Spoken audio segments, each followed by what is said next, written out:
Thank you for participating in P-Track, and we will do our best to make this first session an enjoyable experience. I am Myeong, the team leader of A-First. Nice to meet you. The title is Ransomware, which when interpreted means that ransomware has been executed somewhere. We gathered issues related to ransomware over the course of a year and discussed them at last year's ISF regarding 2023. So today, I will take some time to summarize the information related to ransomware that has occurred up to the third quarter of this year. And the subtitle is The Problem is Not Ransomware. We will also take a considerable amount of time at the end to think about why ransomware itself is not the real problem in ransomware incidents. The A-First team that I am in charge of was newly established at AhnLab in 2011, and since then, we have been responsible for providing forensic services. This year, we have been given some additional tasks. The A-First team has expanded its role. While we still handle forensic work as before, we are also tracking and analyzing threats, as well as monitoring attack groups. Next, we monitor the dark web and analyze vulnerabilities, but we also use this information to identify any issues with our own products, performing tasks related to offensive security as well. I don't think there is anyone who doesn't know what ransomware is. It appears in our news every day, and we often witness cases of damage like this. First, looking at the dictionary definition, ransomware is malicious software that infiltrates systems or networks to encrypt or extort important data, and it demands payment as leverage. It also refers to the ransomware gangs that carry out these attacks. I think we can categorize and explain this ransomware based on the attacker's intent, the methods used by the attacker, and the types of damage caused. First, looking at the intentional aspect of the attacker carries out this attack purely to gain financial profit and demands a ransom. Additionally, data can be extorted even without a financial motive. The distribution of the third week is quite a peculiar case, where the goal is not to infect with ransomware itself, but rather to initiate other hacking incidents. In the final stage, ransomware is executed to divert attention from these hacking incidents before the attacker exits. In this case, the affected company experiences a depletion of its security team personnel as they are heavily engaged in responding to the ransomware. From the perspective of attack methods, there is not much difference between infecting a system with general malware and infecting it with ransomware. So they often use malicious advertisements or manipulated software. When we search on the internet, the method used is to have the utility I want displayed at the top of the Google search engine, and when I download and execute it, I become infected with malware. And spear-phishing emails are naturally being used. One notable point since last year is that vulnerabilities are being exploited.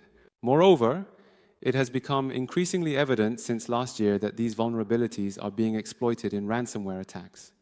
Not only one-day vulnerabilities, but also previously unknown zero-day vulnerabilities. In terms of the types of damage, victims suffer because they lose the ability to access their files due to encryption. Moreover, beyond simply encrypting data, system files can also be encrypted, which may result in the system becoming unusable. Since the data has been leaked, it could include the company's confidential information or personal data, which may lead to legal issues. And there will obviously be financial realities. And if you fall victim to a ransomware attack, you may also suffer from reputational damage. Ransomware first appeared in 2010, and the graph you see on the screen shows the number of exposure articles about ransomware in the media. There was only one incident in 2010. I mentioned that we established a team called A-First in 2011 and started forensic analysis, but at that time, there were no ransomware incidents. Then, starting in 2014 and 2015, incidents related to ransomware began to emerge. So the shape of the camel is like this right now, and based on our estimations so far, we can expect that about one incident occurs per day. As of the third quarter of 2024, I have compiled data up to August, and there have been 238 incidents. Comparing this to last year, it seems that the number of incidents this year will be at a similar level. Interestingly, the values in this graph show a significant similarity to the price trends of Bitcoin. In 2014 and 2015, when ransomware infections first occurred, the attackers demanded 5 Bitcoin.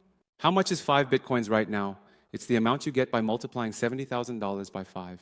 If we had had Bitcoin back then, I might not be standing here now. Therefore, it can indeed be clearly seen that ransomware began alongside Bitcoin from 2014 to 2015. This is a graph showing the profit margins obtained by ransomware attackers. On the left is the graph from Chainalysis, which tracks the cryptocurrency addresses used by attackers, estimating the earnings that ransomware attackers are making. On the right is information provided by the IC3, which stands for the Internet Crime Complaint Center, operated by the FBI in the United States. Although the graphs on the left and right look similar, the units shown there are different. The left one is in millions of dollars, while the right one is in billions of dollars. Looking at the left side, for the year 2023, it shows $1.1 billion, which seems to be about 1.5 trillion. Ransomware attackers are said to earn $1.5 trillion in a year. If you look at the graph on the right, it shows $12 billion. It's 10 times higher. So, what the difference is that on the right, I have compiled the reports from people who said they were victims of ransomware and what the attackers demanded. So, last year, the total amount demanded by attackers from victims was about 15 trillion won, and among that, the victim companies paid around 1.5 trillion won. I think it can be interpreted that way. How many types of ransomware are there? We hear about ransomware all the time, and it gets tiresome. Every time we wake up, there seems to be a new ransomware emerging. I have compiled all the ransomware that has appeared up to this point. What you see on the screen are all names of ransomware, and as of my count yesterday, there are 1,212 of them, which is quite a lot. Of course, this includes the fact that some past ransomware have disappeared, while others have been rebranded under new names. So what is currently active is not limited to just this. However, the accumulated number of ransomware incidents has exceeded 1,000 by this time. What you see on this screen is that, as an antivirus company, we are collecting, monitoring, and detecting various samples. Upon examining which ransomware has the most variants and is being detected the most, it turns out that the ransomware called Magniber is the most frequently detected, as shown on the left. It amounts to about 1,000 to 2,000 cases per month. If you zoom in on the part that is further down, it will look like the graph on the right. The next most frequently mentioned ransomware is the famous Lockbit. Lockbit shows figures that fluctuate between about 100 and 200 incidents. And aside from Magniber and Lockbit, the other smaller entities that are cutting through the bottom appear to be at this level.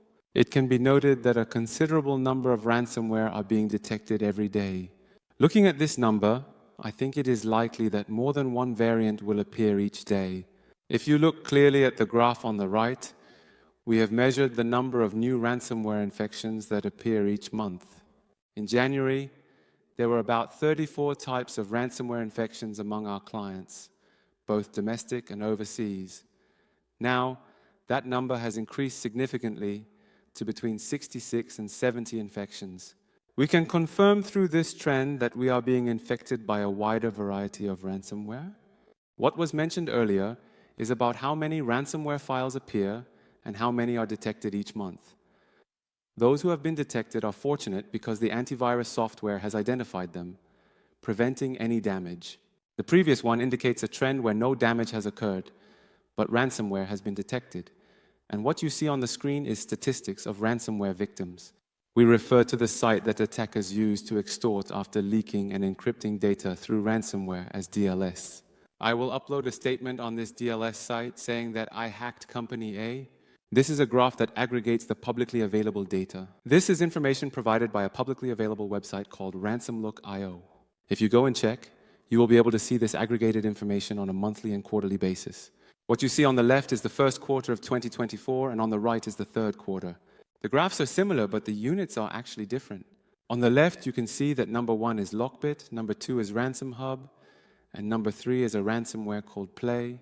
From the 4th place onwards, the numbers are actually quite low, and they are spread out below, while the 1st, 2nd, and 3rd places are mostly monopolizing the rankings. However, Lockbit was shut down in February of this year due to cooperation between the United States and various national agencies. So, there was a slight lull in activity, and because of that difference, Lockbit has decreased, while RansomHub has moved from 2nd to 1st place, Play has moved from 3rd to 2nd place, and a new ransomware called Myeong has emerged, taking the 1st, 2nd, and 3rd spots. This is a statistical report from a foreign company called Ransom Hub, and our company conducts statistics in the same way. Our company has a threat intelligence service called AhnLab TIP, and a new feature called Ransom Watch was added to it in September. I am continuously monitoring the ransomware DLS site that I mentioned earlier, and I update it every 30 seconds to provide our customers with the information. Here, you can indeed also see a similar type of graph, and we can currently understand that ransomware such as Play, Ransom Hub, and Bianlian are actively operating. As seen in the previous and the following images, it seems that the top 2 or 3 types of ransomware are monopolizing the market. This phenomenon occurs not only with ransomware, but also in other areas. And it seems that in our country, a small percentage of people hold the majority of the wealth.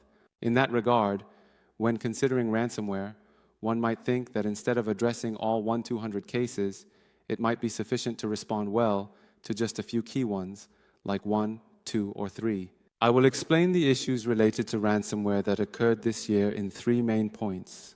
First, I will summarize the events of this year from the victim's perspective, second, from the attacker's perspective, and third, from the responder's perspective. Looking at the victims, the number of affected companies was significant in 2023, and many more are emerging in 2024, to the point that it cannot be captured on screen. Even when I classify it by sector, many companies and organizations across almost all sectors, including public, finance, military, police, healthcare, IT, telecom, manufacturing, food, education, and others, are suffering from ransomware. Fortunately, as you can see in the upper right corner, the response from the affected companies has changed somewhat. Earlier, I mentioned that the graphs from Chainalysis and IC3 differ by a factor of 10, and there are also additional research materials in a similar format. According to data released by a company called Coveware, 77% of companies infected with ransomware in 2019 paid the ransom to the attackers, but this percentage is gradually decreasing. So currently, in 2024, it is only 28%. This is quite encouraging. And we can feel that there have been many advocacy activities by various organizations to reach this point, and that this industry has undergone significant changes. The ransom money obtained by the attacker can be used to create additional victims. For instance, by receiving ransom from one victimized company, the attacker can utilize that ransom to generate funds that can lead to 8 or even 9 additional victims. If we keep paying them money, that ecosystem will continue to survive, and we will suffer more damage, leading to an ongoing cycle. Another change in the response of affected companies is that they have sometimes concealed the facts. In our country, there are still no laws, but in the United States, they have imposed fines of up to $3 million for concealment. As I will explain later, there is a trend in the United States where related laws are being gradually revised and strengthened. There are also cases where victims sue the companies that have been involved in harming them. There are also, unfortunately, incidents where companies affected by ransomware are severely impacted and sometimes even ultimately go bankrupt, leading to their financial collapse. From the attacker's perspective, looking at what has happened this year, many new ransomware have emerged and shown a high level of activity. This is also reflected in the graph shown earlier, and the various ransomware displayed on the screen are those that have particularly emerged and been active this year. However, not all of these ransomware programs are thriving. It seems like the 1, 2, and 3 I mentioned earlier are taking everything, while the rest are left starving. From our perspective, it seems that these ransomware attackers are also suffering from a kind of hardship in their ecosystem, akin to a famine. For now, various agencies and law enforcement are putting pressure on aggressive ransomware attackers, seizing their infrastructure, and there have been many ransomware operations that have actually been halted as a result of these activities. There are also ransomware gangs that fake a shutdown, hide away, and then rebrand themselves to come back.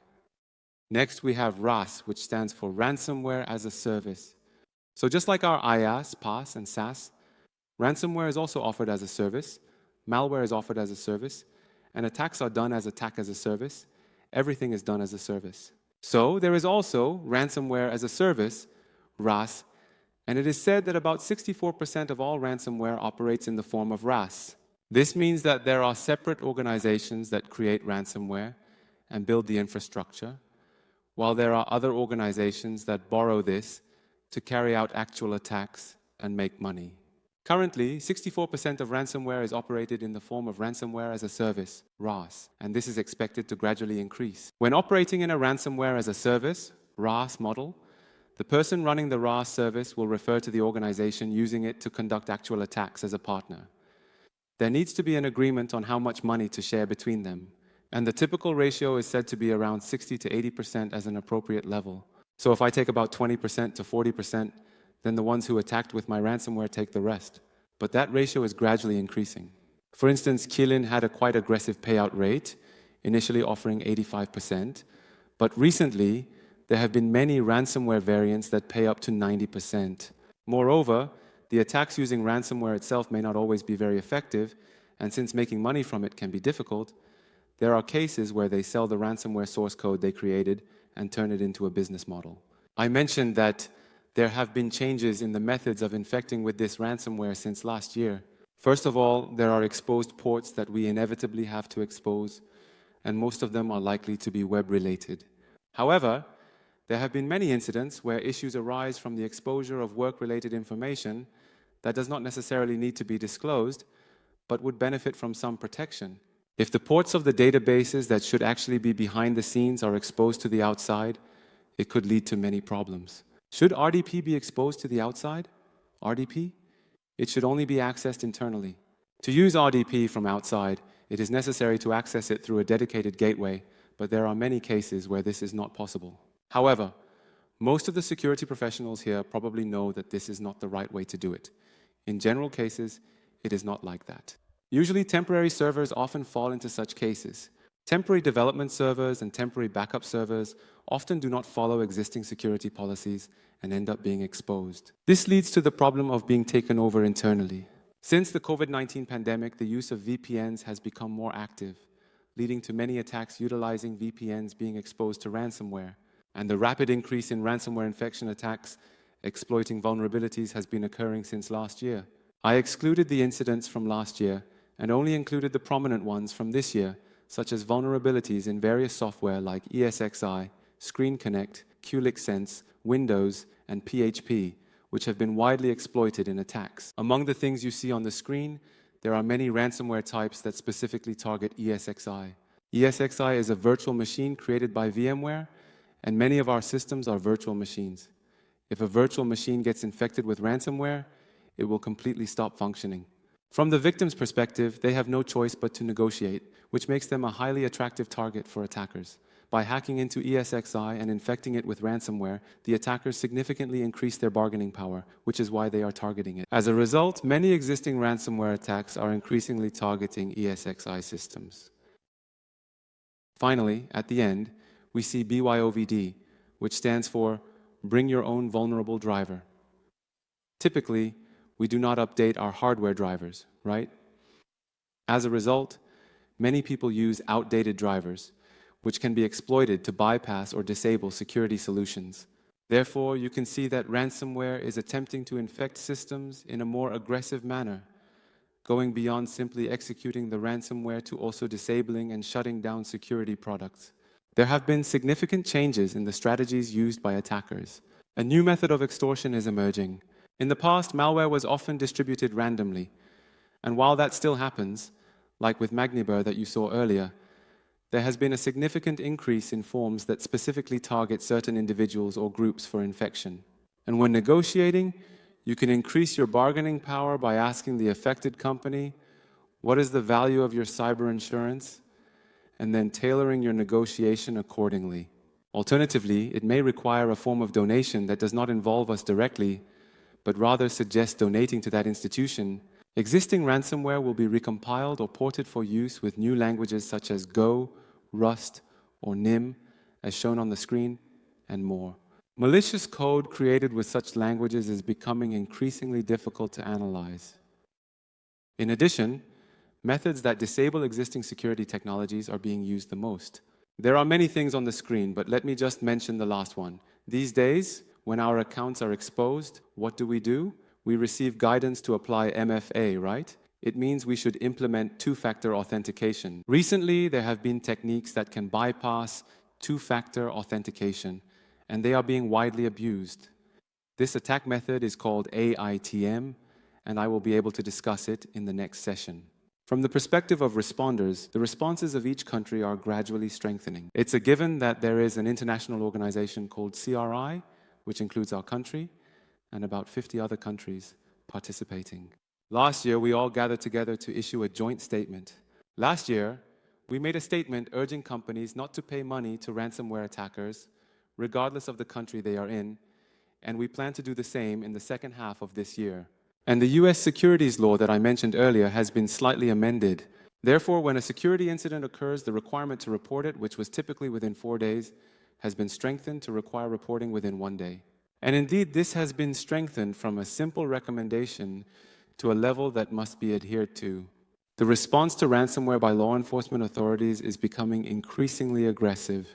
Although no such system exists in our country, a bounty system is abroad. How much exactly should the bounty for ransomware be appropriate? How much is it in Korean won? From $10 million to $15 million? It exceeds 1 billion won. You can earn 1 billion by reporting Lockbit. Of course, there are lower levels of bounties, but it can be noted that there are such high bounties set for ransomware gangs. In this regard, many reports have been made, and through them, these gangs are being eradicated. As a result of these efforts, various gangs are being eradicated through international cooperation, and while not all criminals are apprehended, some members of these organizations are being arrested. The private sector's response is not significant, but it is being carried out steadily, albeit on a small scale. Research on things like decryption keys and tools for recovery, as well as methods using AI to effectively locate these keys, is gradually and steadily emerging. In addition, while I'm speaking about ransomware here, various conferences related to ransomware are being held in our country, along with seminars and the release of various materials. We are also continuously releasing monthly reports on ransomware trends. Now, I will briefly explain 1 or 2 cases. They are not typical cases, so I have selected them to provide some explanation. When it comes to miners, people usually don't consider them serious malware. This is a very unique case of being infected by a miner and then falling victim to ransomware. There is a target system. The system below is the victim system. The above is a C2 server, which is the system used by the attacker. On the left is the attacker, who is a miner attacker. The miner attacker performed SQL scanning on the target and found that the MS SQL port was open. After attempting to log in as SA several times, they successfully logged in. Then, they come in and use something like the XPCMD shell to execute system commands, create accounts, and the attacker plans to use this later by running a miner and setting up a reverse connection. This way, the attacker can access the target system's RDP through the C2 server whenever they want. They have already established that reverse RDP connection. In this situation, the ransomware attacker on the right, feeling the need to launch an attack, begins scanning the internet. During this process, the RDP on the C2 server becomes open. The attacker then attempts to log in and, upon succeeding, scans the internal network, ultimately taking control of the internal systems. This leads to a ransomware infection, where the infrastructure targeted by the miner results in actual damage to the organization, especially after neglecting the miner's activities. As I will mention later, it seems that there are no trivial malware threats these days. When we look at our detection list, we only consider backdoors, trojans, ransomware, and exploits as dangerous, while ignoring the rest. However, there are cases that show how these overlooked types can also lead to ransomware incidents.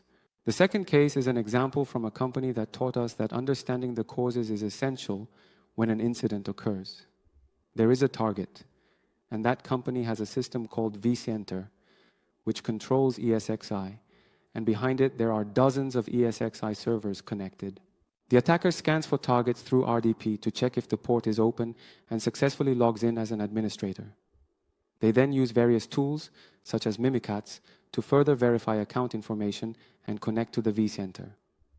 Using the vCenter, they access ESXi, mount it, and then infect it with ransomware.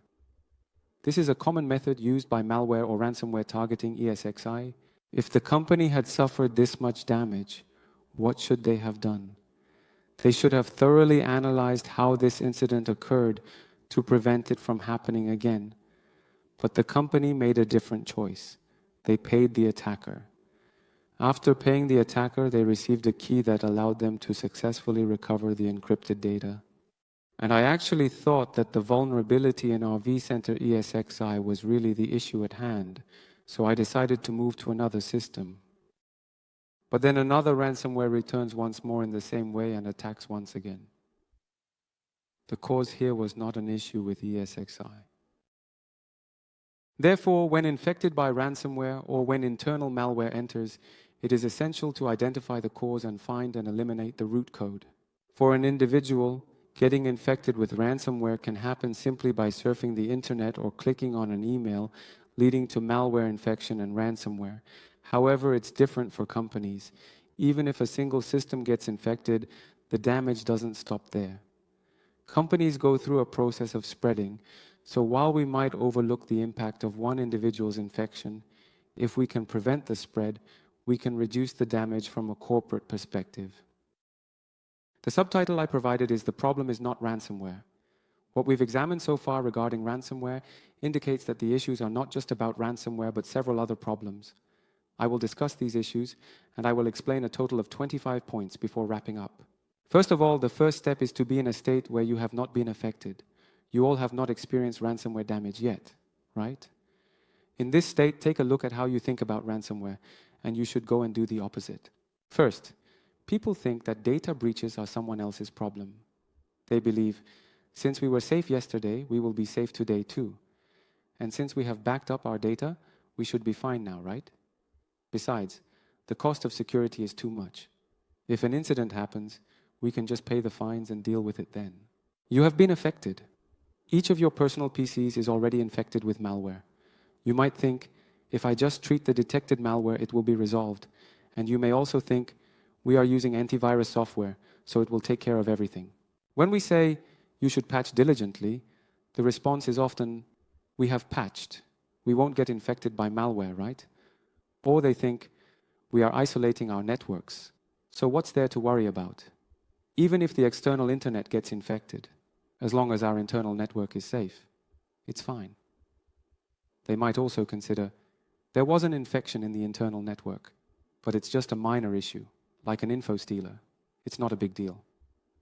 Furthermore, they believe, the attacker will definitely use malware, but these days, many hacks do not involve malware at all.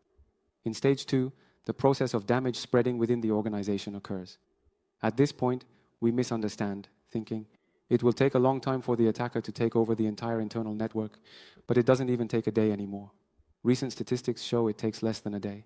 And when they say, the passwords for our internal systems must be well managed, we always provide guidelines to change passwords and encourage periodic changes, so it should be fine. Also, isn't it difficult to steal plain text? This is a complete misunderstanding.